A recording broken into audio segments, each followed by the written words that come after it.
Assalamualaikum warahmatullahi wabarakatuh. Berjumpa lagi dengan cerita horor tengah malam.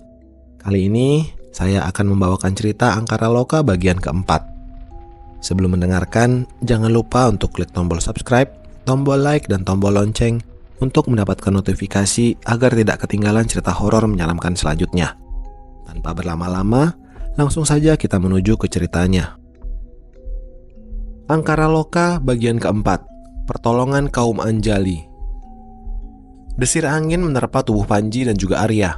Di tengah terik matahari yang mulai meninggi, keduanya berkendara melintasi jalanan desa Sendanglor yang tidak rata medannya. Motor tua Arya dipacu kencang, melintasi jalanan desa yang terjal, membuat tubuh mereka terguncang ke sana kemari. Sekuat apapun Arya memacu motornya, tetap saja melaju lebih lamban dari harapannya. Selain karena motor yang sudah tua, juga karena kondisi jalan yang tidak mendukung. Gapura desa Sendanglor mulai tampak dari kejauhan. Begitupun rumah-rumah warga. Jauh di hadapan mereka, terlihat mobil hitam mewah melintasi jalan yang sama. Saat mobil hitam mewah itu menjadi semakin dekat dengan mereka, Arya mengenali mobil tersebut. Perasaan Panji mulai curiga karena melihat orang yang mengendarai mobil tersebut adalah Pak Bambang, bapaknya Daryo. Semakin dekat jarak Panji dan Arya dengan mobil hitam mewah yang dikendarai Pak Bambang, Arya segera merendahkan laju motornya, lalu menepi di kiri jalan menghentikan motor. Ada apa, Ar? Tanya Panji bingung. Belum sempat Arya menjawab pertanyaan Panji, mobil mewah itu melintas di hadapan mereka. Dari dalam kaca mobilnya, terlihat jelas Pak Bambang sedang mengemudi. Arya menatap sinis mobil mewah yang mulai menjauh. Bukannya itu mobil yang dipakai Daryo saat berkunjung ke rumah Kisangki? Tanya Arya bimbang. Ia melongo sambil menunjuk ke arah mobil mewah yang semakin menjauh. Iya, Ar, kamu benar, jawab Panji yakin. Kamu pasti lihat kan siapa yang mengendarai mobil itu tadi? Tanya Arya selanjutnya, memastikan siapa yang mereka lihat. Pak Bambang. Iya, kamu benar. Sudah, lupakan saja, Ar. Kita harus cepat sampai ke rumah kakek, ucap Panji sembari menempuk pundak Arya. Motor tua Arya kembali dinyalakan, lalu kembali melanjutkan perjalanannya. Area persawahan mulai tampak. Mereka keluar dari gapura desa Sendanglor, lalu masuk jalanan beraspal. Selama di perjalanan, Panji merasakan ada yang ganjil. Memikirkan banyak hal yang janggal semenjak kedatangan Daryo kemarin sore di rumah Kisangki. Kedatangan Daryo membawa tanggung jawab besar bagi Panji untuk menolong permasalahan yang dialami olehnya, terutama untuk Bu Ayu. Entah bagaimanapun caranya, mereka harus bisa membawa Bu Ayu dan juga Daryo keluar dari permasalahan tersebut. Sepertinya bakal lebih lama di perjalanan pulangnya, ucap Arya yang masih fokus mengendarai motornya. Iya, sudah tidak apa-apa, Ar. Lagi pula masih banyak waktu, balas Panji kemudian. Arya berusaha mempercepat laju motor tuanya melintasi jalanan kota yang ramai. Membuatnya sesekali harus mencari jalan, melewati jalanan sempit karena terhimpit oleh beberapa pengendara lainnya. Setelah sekian lama, kini keduanya berhasil keluar dari jalanan kota, lalu masuk ke jalanan desa Salangkarangan. Area persawahan kembali dilintasi. Gapura desa Salangkarangan juga mulai terlihat dari kejauhan. Arya lalu mengurangi laju motornya setelah masuk ke desa. Beberapa rumah warga mulai terlihat. Begitu juga dengan rumah Kisangki di ujung sana. Alhamdulillah, sampai juga. Kisangki menyambut hangat keduanya yang baru saja tiba. Assalamualaikum, Kek. Iya, alhamdulillah sampai juga. Panji tampak sumringah melihat Kisangki menyambutnya. Ia pun menghampiri Kisangki sambil mencium tangannya. Waalaikumsalam. Sudah, segera masuk. Kita sholat dulu, ucap Kisangki yang kini berjalan masuk ke dalam rumah. Mengingat waktu duhur telah tiba, azan di masjid pun mulai berkumandang. Panji hanya mengangguk mengiyakan, tapi tidak langsung masuk ke dalam karena menunggu Arya yang masih memarkirkan motornya di halaman rumah Kisangki. Arya segera menyusul langkah Panji yang sudah menunggu sedari tadi. Nanti ceritakan padanya ya, Pan, ujar Arya segera. Iya, nanti saja. Cepat wudhu dulu, kakek sudah menunggu. Panji segera mendahului Arya hendak mengambil air wudhu. Ketiganya segera melaksanakan ibadah dengan hikmat, mengharap jawaban dari Sang Pencipta atas takdir yang mereka terima. Tak lupa, mereka pun berdoa demi keselamatan Daryo dan keluarganya. Bagaimanapun itu, kedatangan Daryo sudah menjadi takdir bagi mereka untuk menolong sesama. Flashback. Persekutuan dimulai dari sini, di sebuah rumah gubuk anyaman bambu yang hampir reot termakan usia. Beberapa atap rumah itu juga sudah berlubang, Sampai saat hujan datang pun perlu ember untuk menadah air yang bercucuran. Rumah yang hampir reot itu milik Abah Ratman. Rumah itulah yang menjadi saksi perjanjiannya kepada sosok Ma'yah, penunggu Gunung Rinai. Senadian kula niki nora sakti kaya siro, nanging kula setia marang siro. Walau aku ini tidak sakti seperti kamu, tapi aku setia denganmu, ucap Abah Ratman yang memohon sambil bersujud kepada Ma'yah. Lelaki tua itu sudah frustasi dengan kondisi ekonomi keluarga yang tak menentu. Pada akhirnya, ia memilih jalan yang salah, bersekutu kepada iblis yang bernama Ma'yah. Yen siro bisa jaga janji, aku sudi menehi arto melimpah marang siro. Jika kamu bisa menjaga janji, aku bersedia memberikan harta melimpah kepada kamu. Tawa melengking sosok Ma'yah menggema ke seluruh penjuru rumah gubuk milik Abah Ratman, membuat rumah gubuk yang hampir reot itu bergetar seperti digoyang-goyangkan. Menopo syaratipun nih? Apa syaratnya nih? Ucap Abah Ratman, suaranya bergetar. Ia ketakutan setelah mendengar tawa sosok itu. Keluargamu bakal jadi tumbal yen oranana sing ngerusake perjanjianmu. Keluarga kamu akan jadi tumbal jika tidak ada yang meneruskan perjanjianmu. Lalu seisi ruangan seketika hening. Tak ada lagi percakapan di antara keduanya. Tiba-tiba terdengar suara sambaran petir yang sangat keras sampai menggetarkan kembali dinding-dinding rumah. Disusul dengan hujan deras mengguyur rumah tersebut. Pak, itu hujan deras. Tolong ambilkan ember buat ada hujan di kamar ibu. Terdengar suara teriakan Bu Warmisih, istri Abah Ratman. Mendengar suara Bu Warmisih membuat Abah Ratman lalu beranjak untuk mengambil ember. Ini embernya. Cepat letakkan di situ sebelum basah semua, ujar Abah Ratman sambil mengelurkan ember yang ia bawa kepada Bu Warmisih. Setengah ketakutan, Abah Ratman takut kalau saja istrinya terbangun karena mengetahui apa yang sedang ia lakukan. Sebabnya, keinginan bersekutu itu sudah lama ada, tanpa sepengetahuan istrinya. Ia tak ingin istrinya menjadi korban, walaupun sudah beberapa anaknya tumbang karena hendak ia tumbalkan. Setelah memberikan ember kepada istrinya, ia segera keluar menuju ruang tamu. Sambil mendudukkan diri di atas kursi kayu yang terjajir di ruang tamu, sambil memikirkan tentang perjanjiannya kepada Ma'yah. Sedangkan hujan turun semakin deras, dengan suara petir berkali-kali terdengar seperti menyambar suatu benda. Begitu keras, sampai membuat rumah gubuk itu kembali bergetar seperti digoyang-goyangkan. Abah Ratman larut dalam lamunannya. Saat ini, hanya cara itu yang terpikirkan. Ia sudah tak peduli tentang uang halal ataupun haram. Hidupnya saja sudah susah puluhan tahun. Ia ingin keluarganya merasakan hidup berkecukupan juga, meski harus menanggung syarat yang berat dari persekutuannya. Apakah ini akan berhasil? Gumamnya seraya melihat ke langit-langit rumah. Beberapa generasi selanjutnya, persekutuan abadi itu sudah terikat oleh keluarga beserta keturunan Abah Ratman. Siapapun yang menjadi keturunannya harus menanggung janji dengan cara melanjutkan persekutuan dengan Ma'yah. Hingga kini tiba waktunya tagih janji atas persekutuan Abah Ratman sampai pada keluarga Daryo. Mau tak mau, Pak Bambang yang menjadi keturunan Abah Ratman harus melanjutkan persekutuan itu, kalau tidak ingin dirinya dihabisi oleh Ma'yah sebagai gantinya. Ampun Mak, ampun, jangan habisi saya, tolong. Rengekan itu keluar dari mulut Pak Bambang. Ia menangis di hadapan Ma'yah sambil memohon kepadanya. Kalau tidak mau keluargamu habis, kau harus meneruskan jejak Ratman. Ketus sosok Ma'yah diselingi tawa melengking. Hidupnya bagai di ujung tanduk. Pak Bambang hanya bisa menangis sesenggukan, memikirkan apa yang harus ia lakukan sekarang, selain melanjutkan perjanjiannya kepada Ma'yah agar dirinya tidak dihabisi. Apapun akan saya lakukan, asal jangan habisi saya, Mak. Tolong. Lagi-lagi ia memohon kepada Ma'yah. Sosok wanita tua buruk rupa itu kini tersenyum menyeringai ke arahnya. Bagus. Kalau begitu, berikan aku tumbal manusia.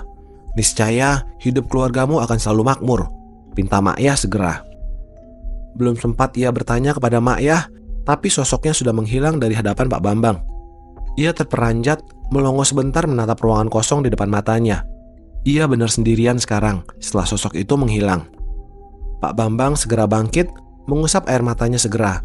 Ia berpikir keras, mencari seseorang yang pas untuk dijadikan tumbal pertamanya.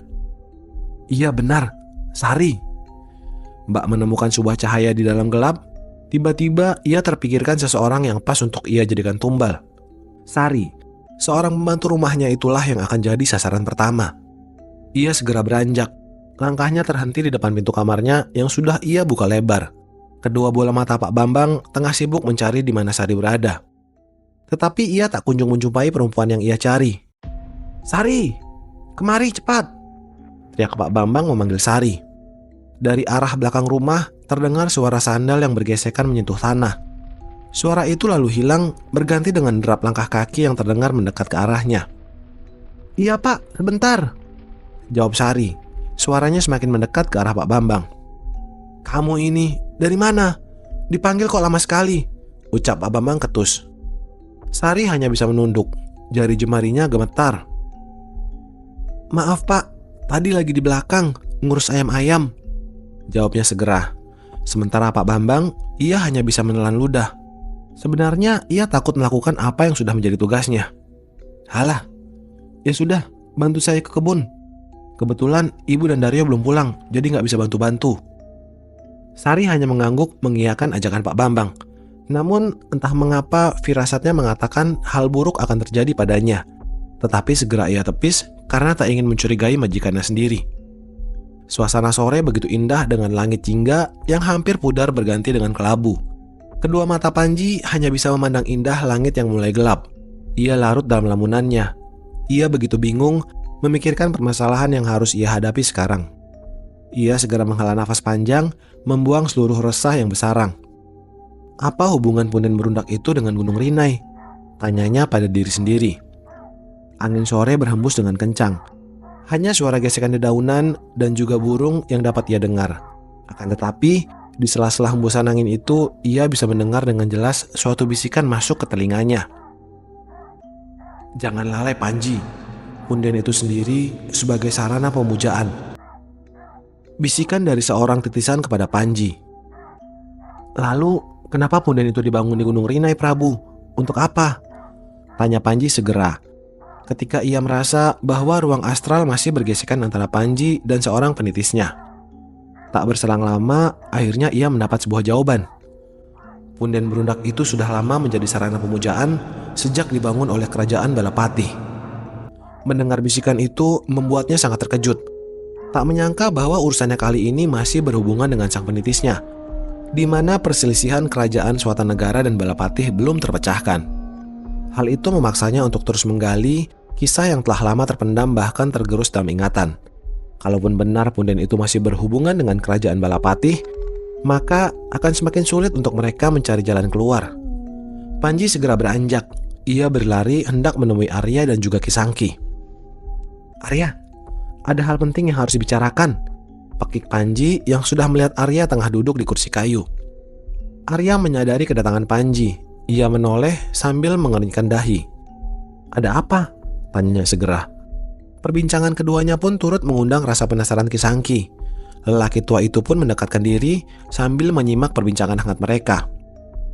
"Nggak salah lagi, semua ada hubungannya dengan kerajaan Balapati," ucap Panji. "Apa maksudnya?" Kisangki yang kini duduk di sebelah Arya hanya menatap tajam ke arah Panji. Ucapan darinya membuat Kisangki berpikir bahwa beberapa pertanda yang mereka dapatkan cukup untuk menjadi bukti kalau masalah yang telah terjadi memang ada sangkut pautnya dengan kerajaan masa silam. Berawal dari sebuah kisah silam yang membuat desa Salangkarangan menjadi desa sakral. Dan kali ini persekutuan keluarga Daryo. Tak jauh berbeda dengan kejadian Gerbang Samsara yang menjadi awal persekutuan warga yang ada di desa Salangkarangan dahulu kala saat kerajaan Balapati berdiri. Tipu muslihat dari Raja Gandruna mampu menyesatkan siapa saja manusia yang dipenuhi oleh nafsu dunia. Hal itu tak lain sebagai cara Prabu Gandruna mengambil alih kerajaan Swatanegara. Punden Berundak yang kini berdiri di kaki Gunung Rinai adalah salah satu sarana Prabu Gandruna untuk menyesatkan manusia. Punden Berundak itulah yang menjadi tempat pemujaan dan persekutuan yang dilakukan oleh keluarga Daryo. Sudah lama punden itu berdiri. Beberapa waktu lalu, Prabu Sangkalangit memberi pertanda kalau banyak sekali manusia yang menjadi pengikut Prabu Gandruna dan juga Makyah selaku penunggu dari punden itu. Iblis yang bersekutu dengannya bukan hanya Makyah, dan mungkin masih banyak yang akan berhubungan dengan kita, jelas Kisangki sambil membakar rokok tembakaunya. Asap-asap putih itu keluar dari mulut Kisangki. Sembari menghela nafas, ia kembali melanjutkan ucapannya. Segera cari tahu apapun yang ada di gunung itu, nak. Berangkatlah dini hari nanti, titahnya kemudian. Tak ada sanggahan yang keluar dari keduanya. Mereka hanya mengangguk, mengiyakan perintah Ki Sangki untuk pergi ke Gunung Rinai meski dini hari sekalipun. Di tengah gemuruh langit gelap, berdiri dua makhluk yang saling beradu antara dimensi astral di hadapan Punden Berundak yang berdiri megah dengan berbagai sesajen yang menghiasinya. "Siapa kamu? Kenapa kamu nekat sampai sini?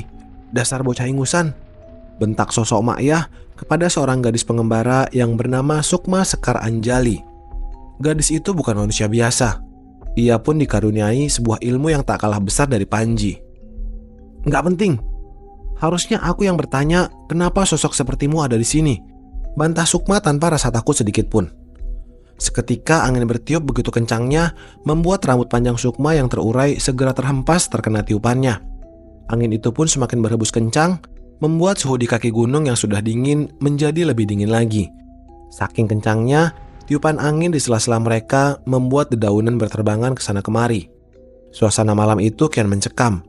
Apalagi sekarang sosok Makyah terlihat tersenyum menyeringai ke arah Sukma. Gadis itu menyadari sesuatu. Ia merasakan energi astral yang begitu besar datang dari sosok yang di hadapannya. Sosok itu adalah iblis yang telah lama bersemayam di gunung itu. Bahkan ia rasa usianya lebih lama dari Punden yang ada di antara mereka. Sukma mundur beberapa langkah sebelum sosok itu semakin mendekat. Ia kemudian berlari sekencang mungkin menuju Punden Berundak itu berdiri. Suara tawa melengking Makyah terdengar keras seiring Sukma melangkah, tapi tak dihiraukan olehnya yang masih berlari. Langkah Sukma terhenti ketika sampai di tempat tujuannya. Ia kemudian berjalan mendekat ke arah Punden Berundak tersebut. Sukma berjalan perlahan. Sesekali hanya berdiri memandang ke sekitar tempat tersebut. Di atas sebuah bongkahan batu balok, terdapat beberapa sesajen tertata rapi di setiap anakan tangga Punden tersebut. "Biar! Gak berguna! Untuk apa manusia memuja setan?" kesal Sukma sambil menendang beberapa sesajen yang kini berhamburan. Setelah menendang beberapa sesajen, Sukma lalu melangkah lagi menaiki beberapa anak tangga yang tersisa. Sesajen yang sudah bercecer itu seketika menyebarkan bau dupa dan juga menyan yang sangat menusuk hidung. Belum selesai langkahnya sampai, tiba-tiba datang asap putih menyelimuti sebagian sisi Punden Berundak. Bersamaan dengan datangnya angin, membawa bau dupa bercampur kemenyan tercium lagi, sangat menyengat. Gadis itu menyadari bahwa ia tak memiliki banyak waktu. Tugasnya sebagai kuncen Gunung Rinai pun ia harus lakukan. "Harus cepat diselesaikan," ucap Sukma yang kini duduk bersila.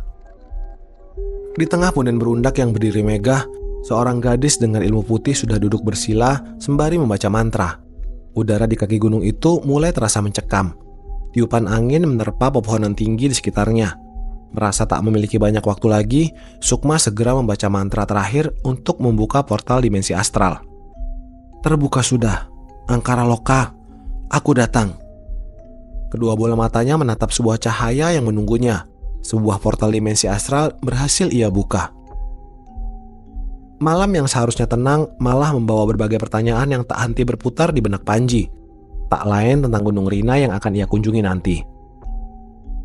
"Sepertinya Gunung Rinai agak jauh dari sini," bisik Panji dalam hati. Ia sedang melamun memandang ke atas langit yang gelap tanpa gemerlap bintang. Ingin rasanya ia segera berangkat ke Gunung Rinai untuk mencari tahu apa yang terjadi di sana. "Ngelamun lagi, dasar," tegur Arya sambil menepuk pundak Panji. Panji terperanjat mendapat tepukan kencang dari Arya. Ia segera menoleh ke arah lelaki berbadan kekar yang kini ada di sampingnya. Namun, lagi-lagi ia hanya melempar senyum ke arah Arya yang kini sudah duduk bersamanya. "Mikirin apaan sih, Pan? Aku perhatikan dari jauh, kamu kok ngelamun aja?" tanya Arya segera. Sekali lagi, Panji tidak bisa mengatakan apa yang sebenarnya sedang ia pikirkan. "Enggak kok, Ar. Hanya memikirkan bagaimana kita nanti," ucap Panji beralasan. Arya paham akan maksud Panji, yang membuat ia hanya mengangguk mengiyakan. Pikiran yang sama mengganggunya juga, tapi ada yang berbeda dari firasatnya kali ini. Arya diam sejenak, menghela nafas panjang sambil membakar rokoknya. "Ada kaum Anjali di sana," celetuk Arya tiba-tiba. Panji memandang Arya dengan wajah heran, karena tak mengerti maksud dari kaum Anjali yang lelaki itu ucapkan. "Maksudnya gimana, Ar? Siapa kaum Anjali itu?" tanya Panji dengan mengerutkan dahinya. orang yang punya keahlian khusus sekaligus menjadi juru kunci Gunung Rinai. Aku sudah mempelajari beberapa perkumpulan ilmu putih yang ada beberapa abad silam, dan mereka menghilang entah kemana. Hanya tersisa sejarah tentang perpencarian mereka, salah satunya kaum Anjali yang ada di Gunung Rinai, jelas Arya. Entah mengapa mendengar penjelasan Arya membuat perasaan Panji jauh lebih lega dari sebelumnya, karena merasa akan mendapatkan pertolongan dari kaum Anjali itu. Langkah demi langkah, Panji yakinkan dengan keputusannya kali ini. Mengemban tanggung jawab besar untuk menolong Daryo memang bukan hal mudah, tapi ia yakinkan kalau Sang Pencipta senantiasa memudahkan urusannya. Segera istirahat nak, bekal sudah kakek siapkan biar langsung berangkat nanti, tegur Kisangki sambil terlihat memasukkan beberapa makanan ke dalam ransel. Panji menganggukkan kepala tanpa berbicara sepatah kata pun kepada Kisangki, sambil berjalan masuk ke dalam kamar untuk beristirahat, disusul oleh Arya yang berada di belakangnya. Ia segera merebahkan tubuh di atas ranjang empuk miliknya. Sambil mengurut dahi, ia berusaha mencari cara. Harus meraga sukma malam ini, gumam Panji tiba-tiba. Malam begitu sunyi, tak ada lagi perbincangan di antara keduanya. Di atas ranjang yang cukup untuk dua orang itu, mereka sudah tertidur pulas. Suasana malam yang sunyi membuat Panji gelisah walau matanya masih berat terpejam. Entah mengapa malam itu membuatnya sangat gelisah. Lelaki itu pun terbangun. Ia duduk bersila sambil mengucap sebuah mantra yang ia gunakan untuk meraga sukma. Liep, cup rucut, sukmaningsun metu sekoraga. Mantra terucap oleh Panji. Seketika ia mulai merasakan dingin sekujur tubuhnya. Dengan mata yang masih terpejam, sayup-sayup ia mendengar suara dentuman tanah berasal dari balik punggungnya. Ia segera membuka mata, menyadari bahwa dirinya berhasil meraga sukma. Jaga dia reksa? Iya Prabu, jawab seekor ular penjaganya. Panji segera beranjak, memandang seekor ular raksasa dengan kilau sisik serta mustika yang ada di kepalanya. Alhamdulillah, aku kemari untuk mencari tahu sesuatu reksa. Bawa aku ke punden bundak itu, titah Panji. Reksa mengangguk, lalu bergerak ke arah Panji. Ia segera menopang tubuh Panji, kemudian bergerak mencari keberadaan punden berundak di kaki gunung tersebut. Selama perjalanan, keduanya mulai merasakan hawa yang berbeda di gunung tersebut. Tempat itu jauh lebih mencekam dibanding saat pertama kali Panji datang. Kenapa sepi sekali reksa? Tanya Panji tiba-tiba. Kedua bola matanya tak luput memperhatikan gelapnya hutan yang terasa hampa. Ada seorang kaum Anjali yang sedang membuka portal dimensi Prabu, jawab Reksa. Mendengar jawaban Reksa membuat Panji sangat terkejut. Jawaban yang ia dengar sama persis dengan ucapan Arya tentang seseorang yang menjadi kuncen di gunung tersebut. Karena merasa penasaran, Panji segera memerintahkan Reksa untuk lebih cepat membawanya kepada kaum Anjali tersebut. Reksa semakin cepat membawa Panji ke tempat yang ia inginkan. Menerabas jalanan gunung yang terjal tapi tidak menyulitkan sosok ular raksasa itu. Setelah sekian lama perjalanan, kini Reksa berhenti tepat di tempat yang Panji inginkan. Sebuah punden berundak sudah ada di hadapannya. Kau lihat itu Prabu, perempuan itulah kaum Anjali, ucap Reksa, menunjukkan keberadaan Sukma yang merupakan seorang dari salah satu perkumpulan ilmu putih. Pandangan Panji tertuju lurus ke arah Sukma. Jantungnya berdegup kencang karena merasakan energi yang cukup besar terpancar dari tubuh gadis itu. Energinya jauh lebih besar daripada ia maupun Reksa. Tanpa berlama-lama, ia memberanikan diri untuk melangkah mendekat ke arah Sukma. Beberapa anak tangga telah ia lewati. Sosok gadis misterius itu pun semakin jelas. Tapi anehnya, ia merasa tak asing dengan wajah gadis itu. Rohnya sedang meraga Sukma Prabu, tegur Reksa segera. Teguran Reksa menghentikan langkah Panji yang hampir sampai kepada Sukma. Kemana dia meraga Sukma? Tanya Panji. Menuju alam lain, portal dimensi astral yang sudah ia buka. Bukan sembarang orang yang bisa melihatnya, hanya orang pilihan saja, jelas Reksa. Tak lama setelah kedua mata Panji memperhatikan dengan teliti, gadis tersebut segera membuka mata, tepat di hadapannya. Panji terkejut bukan main. Ia mundur beberapa langkah sebelum ia menyadari bahwa gadis itu adalah seseorang yang ia kenal semasa SMA. Sukma, pekik Panji. Siapa kamu? Berani sekali memanggilku. Bagaimana kamu tahu namaku? Celoteh Sukma yang tak menyangka bahwa lelaki di hadapannya mengenal ia. Bahaya, ayo cepat pergi dari sini. Panji tiba-tiba menarik tangan Sukma untuk pergi dari tempat tersebut karena merasakan energi lain yang akan datang. Entah sosok apa yang akan datang kepada mereka. Energi yang ia rasakan bukan berasal dari manusia ataupun demit penunggu Gunung Rinai. Energinya berbeda dan sangat panas. Panji berlari menuruni anak tangga punden berundak bersama Sukma yang berada di belakangnya. Dengan sekuat tenaga ia berlari, memasuki hutan yang cukup jauh dari punden berundak. Sedangkan Reksa sedang menghadang sesuatu yang datang agar tidak mengejar keduanya. Sudah, di sini dulu. Panji segera menghentikan langkah setelah dirasa cukup jauh dari punden tersebut. Mereka berhenti pada sebuah pohon beringin besar yang ada di dalam hutan. Akan tetapi, Sukma malah memandang Panji dengan tatapan heran. "Siapa kamu sebenarnya? Kenapa kamu bisa tahu namaku?" tanya Sukma lagi. Panji hanya terkekeh mendengarnya. "Kamu gak ingat aku? Aku Panji, teman SMA-mu," jawab Panji sambil memegangi tangan Sukma. Mendengar jawaban Panji, membuat gadis itu berpikir keras hingga mengerutkan dahinya. Ia berusaha mengingat siapa lelaki yang ada di hadapannya sekarang. Aku ingat." Senyum Panji merekah. Tak disangka akan semudah itu menemukan seseorang yang ia rasa bisa menjadi bala bantuan. "Jadi, kamu seorang yang berasal dari kaum Anjali?" tanya Panji dengan nada serius. Iya, memang kenapa?" "Aku harus membuktikan bahwa kamu benar seseorang yang aku cari." Panji menatap Sukma kebingungan. Ia berusaha mencari letak perbedaan Sukma yang membuktikan bahwa ia adalah seorang yang mempunyai kemampuan spesial. Mendengar Panji yang tidak percaya kepada Sukma membuatnya cukup kesal. Lengan panjang yang menutupi pergelangan tangannya segera ia angkat. Barulah tampak sebuah tanda tergambar jelas di tangannya. Sebuah tanda aksara kuno yang tak banyak orang mengerti artinya. "Tanda ini aku dapat sejak lahir. Itu tanda kalau aku adalah salah satu dari kaum Anjali, sebuah perkumpulan di mana orang-orang terpilih menjaga kitab atau menjaga suatu tempat," jelas Sukma. Panji segera mengangguk melihatnya.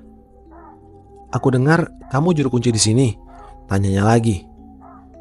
"Memang, dan kamu mengganggu urusanku untuk mencari tahu siapa yang membuka tempat larang yang aku jaga," jawab Sukma kesal sembari melempar-lempar batu yang ada di hadapannya.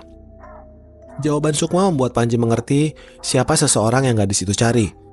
Manusia tersesat yang berhasil membuka tempat terlarang sebagai pemujaan adalah keluarga dari temannya sendiri, yaitu Daryo. "Tujuanku kesini untuk menyelesaikan hal itu. Aku tahu siapa yang membuka tempat ini. Bantu aku, Sukma," pinta Panji sembari mengulurkan jabatan tangan kepada Sukma. Namun tak ada jawaban dari gadis itu. Ia hanya diam sembari memikirkan tawaran Panji. "Waktuku gak banyak, Sukma. Aku harus kembali ke tubuhku. Barulah dini hari nanti aku kembali kemari bersama temanku," Panji memohon lagi. "Lalu?" tanya Sukma ketus. "Aku meminta bantuanmu untuk menyelesaikan permasalahan ini. Dengan begitu, kamu tahu siapa yang membuka tempat terlarang itu," jelas Panji. "Baiklah, aku berjaga di sini, Panji, sampai kedatanganmu nanti," balas Sukma dengan mantap. Setelah ia pikir, tak ada salahnya ia membantu lelaki itu juga. Panji hanya mengucap syukur setelah Sukma mengiyakan tawarannya. Tak punya banyak waktu, ia segera duduk bersila dengan memejamkan mata. Sebuah mantra yang telah ia ucap membawa Panji kembali ke raganya. Sang pencipta telah memberikan takdir tak terduga baginya.